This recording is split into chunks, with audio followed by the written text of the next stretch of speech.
This episode of Another Great Day is brought to you by Hamburgers. They're delicious. That's all. It's Tuesday, April 18th, 2023. I'm Aaron, and this is my wonderful hamburger-loving co-host, Chris. I do love hamburgers. I love them too, actually. Caught me off guard there. Yep. Hamburgers are wonderful. They are really good. Well, we'd like to welcome you back to Another Great Day, the podcast designed to encourage people to eat hamburgers, but also to interact, be creative, and have conversations. I got a controversial hot take I'm going to interject. Ooh, hot takes on a hamburger topic. That's right. I love regular hamburgers, but sometimes I get the urge to not have just a regular hamburger, and this is going to be crazy for some people out there. Oh my goodness, what That's are you right. about to say? I buy the non-hamburger, the bean burger sometimes. What? And this is the reason why. Some places realize nobody wants that. So it has to taste incredible.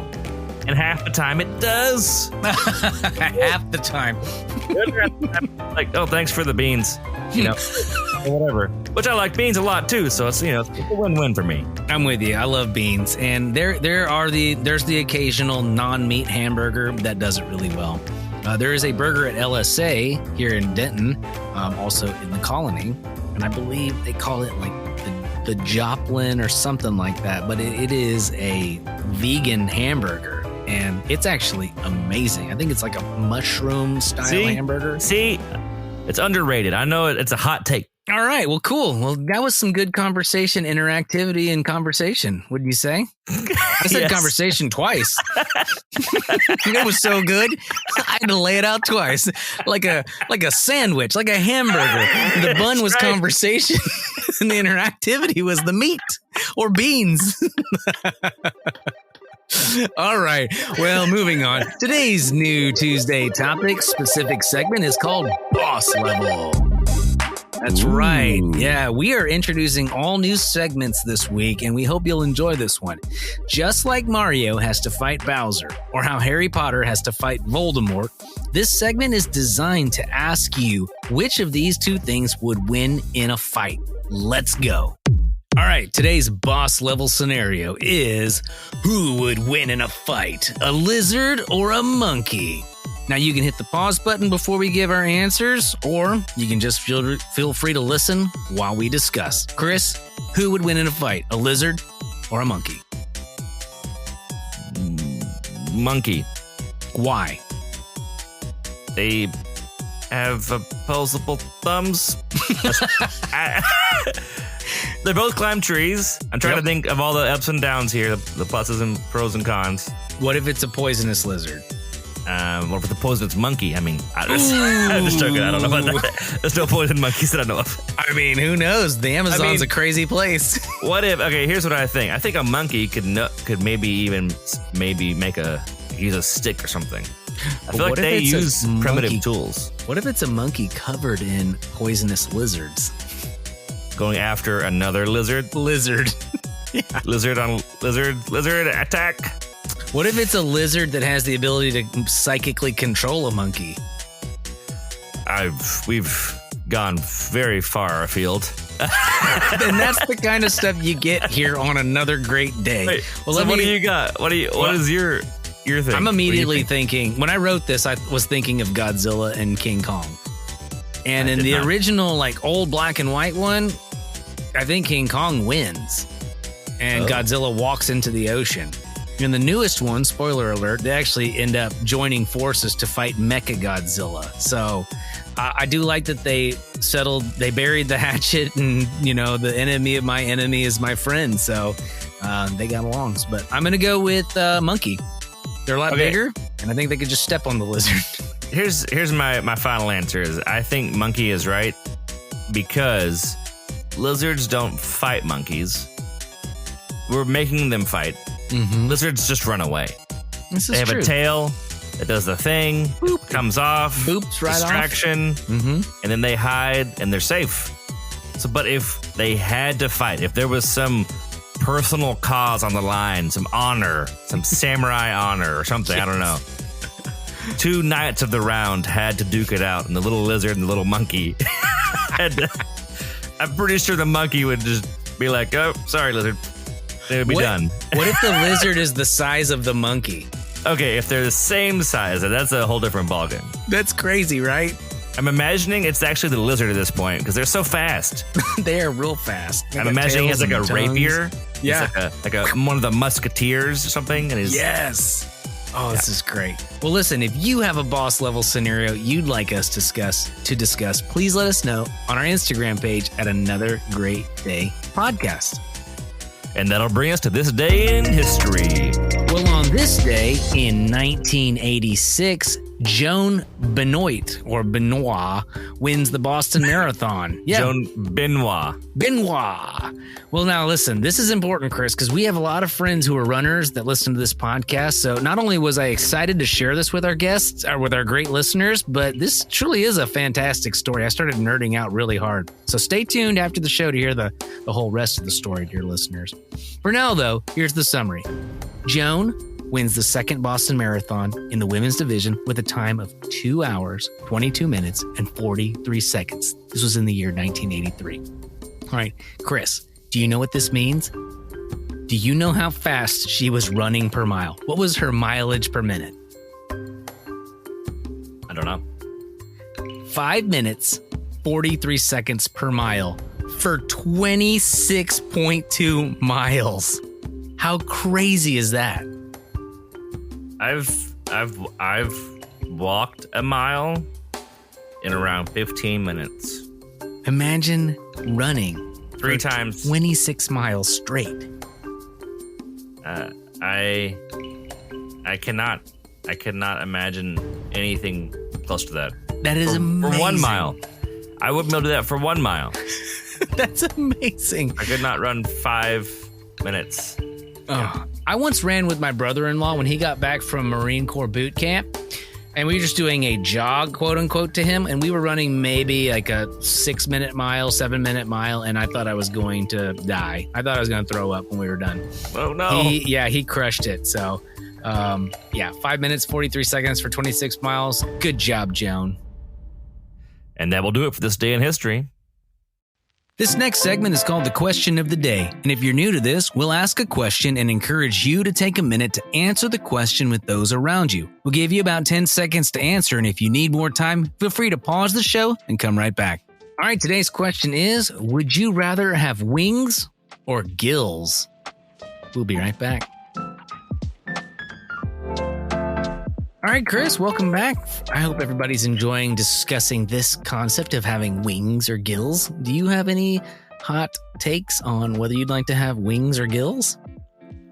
I'd like to have wings that were functioning. Okay. Not just ornamental. Like Trogdor, Just the Burninator. ornamental wing. A little wingy thing. Yes, not that. A real flying machine. Because, and the reason why I wouldn't go gills is I'm imagining underwater, there are so many things that are there to eat me. It's full of predators that are larger than me. The water is a very strange place. It is interesting. And here in Texas, there's just not a whole lot of, if we lived in Venice, maybe gills would be handy, or on the, Key West. But yeah, being here in North Texas, water's not all that helpful. I'm with you. I think I'd go with wings, and I would have wings instead of like bat wings that come like from the tip of my fingers down to my waist, like a flying squirrel or something. I would have like angel wings. Like if you look at the Cupid wings, I'd have big white flappy wings like that. And you could soar in the sky through the clouds. It'd be beautiful. And I could take my friends picnic baskets or drop confetti if it was a birthday party for them. So, anyways, well, let's take a quick break and check in with our dad joke correspondent. Hey, Aaron. Hey, Chris. We're at a local soccer match here, and I'm with Beckham and Mira, and you guys got to hear some of these. Guys, which famous soccer player always leaves his stuff laying around the floor? I don't know. Messi. Hey, what is a ghost's favorite soccer position? Oh, I know. The goalie. Yep, the goalkeeper. Hey, why can't Cinderella play soccer? She lost her slipper? No, because she always runs away from the ball. And hey, one more. Why don't grasshoppers watch soccer? What? Why? Because they watch cricket instead. Have another great day. Well, I'll take Wes over Ted Lasso any day. Well, most days at least.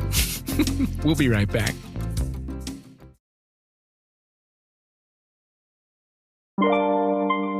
Welcome back to another great day. I'm Aaron, and that's Chris, and we're so glad you're here. This part of our show is called the Word of Wisdom. This is where we'll take a minute to go through a proverb or wise saying and give you our take. Here we go. And today's word of wisdom comes to us from Proverbs 21:22, chapter 21, verse 22. Well, the NLT version of the Bible says, "The wise conquer the city of the strong and level the fortress in which they trust." Ooh, the Amplified version of the Bible says, "A wise man scales the city walls of the mighty and brings down the stronghold in which they trust." Please take a moment and discuss this. Well, that'll do it for today. Let's cue the music and wrap things up. Our mission here is to encourage interaction, creativity, and conversation. So even though today's show may have come to an end, that does not mean your discussions have to come to an end. We thank you for listening and hope you make it another Great day. We'll see you tomorrow.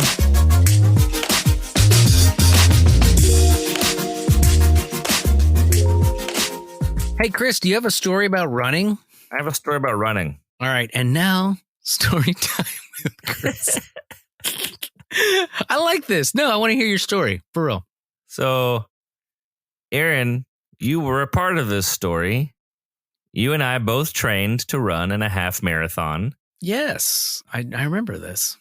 So we trained for months.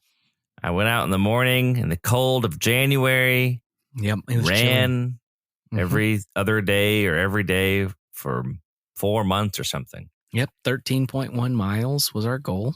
And it was very weird. Eventually, I got to the point where if I wasn't running a 5K, I thought I wasn't even going out for a run. Whoa, isn't that funny how your mind changes like that? Because I was like, the long runs were 10 miles. I was like, I'm going to go run for 2 hours or whatever because I'm very slow. I am not a fast runner. Me either. I'm actually super slow. And the only thing I super enjoyed about running, so I'm sorry, all the runners out there who are listening to this, I'm not the forever runners. I'm not that. The only thing I really enjoyed was that I had nice headphones and I could listen to music. And I loved it. I just loved listening to whole albums. Yes, preach. I would queue up the whole album of 2 or 3 different albums. Maybe by the end of it, it was hours of albums. And sometimes I ran at night listening to like Pink Floyd. Anyway, it was great. That's amazing. I'm with you. The joy of running, once you get past, I think it's like the 2 or 3 mile mark, at least for me, because I still occasionally run and I run slow. I'm running 10-minute miles. It's really more of a jog, but it is nice once you get into a good rhythm and you're comfortable. You can kind of almost zone out and have what they call the runner's high. So, yeah. So we Aaron and I and several friends trained for this half marathon, and we went and we ran this, and it was the longest I'd ever run in my life. It took hours to complete. I felt very accomplished afterwards. I was like, I did it. I ran this crazy distance for me, and I didn't stop. I just kept going, even though I was slow. I was just one foot in front of the other. That was so fun. It was really fun. That was a special trip. Glad to be with all my friends. This is not the end of the story. The end of the story is I haven't run since, and I never will. Well, walking's like running, just much slower. I've done it. I'm moving on. Well, Chris, and those of you who are still listening, this would be a good time to obviously stop if you want to. But for those of you who are interested in learning more about this day in history, I've actually found this really interesting. And if you'll allow me, Chris, I'd like to read. This is actually coming from the history.com. All right, I'm going to go and do some work. I'll be back in a bit. All right, see you in a little bit. Get me some fries at wherever I forgot you're going. You had a real story about running. Yeah, no, this is Jean Ben. What do we call it? Benoit. Like So the Joan. like the It's like Joe Dirte instead of Joe Dirt. Daniel Craig movie. Oh, what am I thinking of? The murder Knives Out? mystery one. Knives Out. Benoit. Wow. Okay. So Jean Benoit. So, okay. This is that story about from our This Day in History. I thought this was so cool. So I think this is encouraging and inspiring, and I think it's worth hearing. But again, if you don't have time, skip this. It's no big deal. I'm just going to read this straight up because it's really good. So Joan Benoit wins her second Boston Marathon in the women's division with a time of 2 hours, 22 minutes, and 43 seconds. The following year, she went on to win the first ever women's marathon at the Summer Olympic Games in Los Angeles and became the first person to win the Boston as well as Olympic gold. So this is pretty cool, right? She's a native of Maine. She turned to long distance running in high school after a ski injury. So in 79, as a senior at Bowdoin College, Benoit won her first Boston Marathon with a time of 2 hours, 35 minutes, 15 seconds. 4 years later, on April 18th, she wins her second Boston Marathon with a record time of 2:22:43. Greg Meyer of Massachusetts was the men's winner that year with a time of 2 hours and 9 minutes. And as of 2007, Meyer was the last American man to win the Boston Marathon, which has been dominated by Kenyans in recent decades. How neat is that? So the inaugural Boston Marathon was run on April 19th, 1897. That was the first one. And this is a big deal. I have a boss who's actually running in this. He's trained all year for this. It was a men-only event until 72 when women were officially allowed to compete. The first female winner, Nina Kushik, finished with a time of 3 hours, 10 minutes, and 26 seconds, which she's still booking it, and was one of 8 women who ran the race that year. The first modern Olympic marathon was run at the 1896 Games in Athens. 88 years later, the first ever women's Olympic marathon was run at the 1984 Summer Games in LA. Less than 3 weeks after undergoing arthroscopic knee surgery, Benoit won her Olympic trials. On August, did you hear that? 3 weeks after having knee surgery, she won her Olympic trials. It's amazing. This woman's amazing. On August 5th, 1984, she took home the gold medal with a time of 2 hours, 24 minutes, and 52 seconds, defeating a couple of folks from Norway and Portugal. Following the Olympics, Benoit returned to Maine, got married, and had a family. Then in October of 85, she won the Chicago Marathon with a time of 2 hours, 21 minutes, and 21 seconds, setting a record that held for 21 years for the fastest U.S. female marathon time. How amazing is this person? She does all this, has surgery, comes back, wins again, goes, gets married, has some kids, starts a family, comes back, wins the Chicago Marathon. This is a person built for running. How cool is God that he can create people that just have their niches? The end.